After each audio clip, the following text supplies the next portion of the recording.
directional derivatives. So we're going to find the directional derivative of the function of xy equal to x cubed y to the fourth minus y cubed at the point 1, 2 in the direction of this vector. So first I found the gradient, which is just the partials. So the gradient is 3x squared y to the fourth, right? The partial with respect to x. And then 4x cubed y cubed minus 3y squared, the partial with respect to y. Evaluated the point we were actually moving from, right? Because again, we're talking about if you move in this direction from this point, what's the slope of the surface? So plugging in 1 and 2 for x and y, we get 3 times 1 times 2 to the fourth, which is 48. Plugging in 1 and 2, we get 4 times 1 times 2 cubed is 8, minus 3 times 2 squared is 4.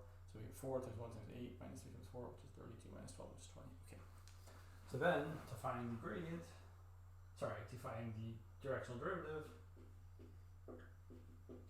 we do the gradient dotted with the directional derivative, which is just the gradient 48, 20, dotted with 12. 48 times 5 is, I just multiply by 5 and do times 10 divided by 2, so 480 divided by 2 is 240, plus 20 times 12 is also 240, kind of a coincidence there. So our directional derivative, but I forgot something, right? If I'm in the direction of u, u needs to be a unit vector, so I actually really need to divide by the magnitude of u.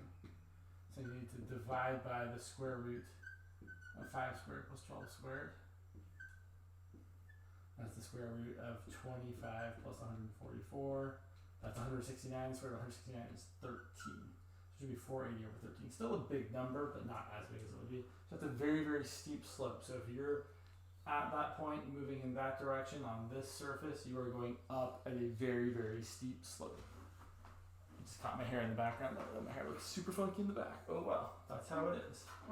Okay, but then there was this question, I think this is like the first, similar to the first question of Rademacher's homework. Find the directional derivative of the same function at the same point. And now in the direction of pi over 3. And I was making a mistake when I actually recorded another video that I deleted because I was like doing this the wrong way. I was making the wrong assumption that pi over 3 was the angle between the vector. I was making a wrong assumption.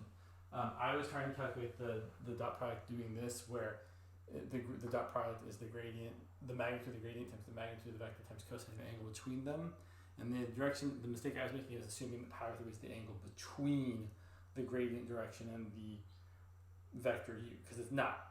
What the question is actually asking is to find the directional derivative in the direction of pi over 3. We don't know what direction the gradient's actually in. We could find it, but that's not really the point. So we're going to do the same sort of way. We're going to do the dot product of the gradient of f, the gradient of dotted with u. Gradient f is the same as it was before. It's 4820. And the direction of u, the vector u, well, if you're going in the angle pi over 3, you're thinking, okay, well, here is the angle 0. There's the angle pi over 3. This vector should have a length of 1. So then the x-coordinate is just cosine of pi over 3. The y-coordinate is just sine of pi over 3. So the vector that u is represented by is the vector 1/2 and root 3 over 2. So that's what we're going to have to dot it with there.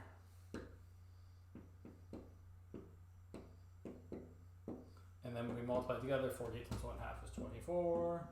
20 times root 3 over 2 is 10 root 3, and that's it. So if you're just given an angle as your direction, you need to turn that angle into the unit vector.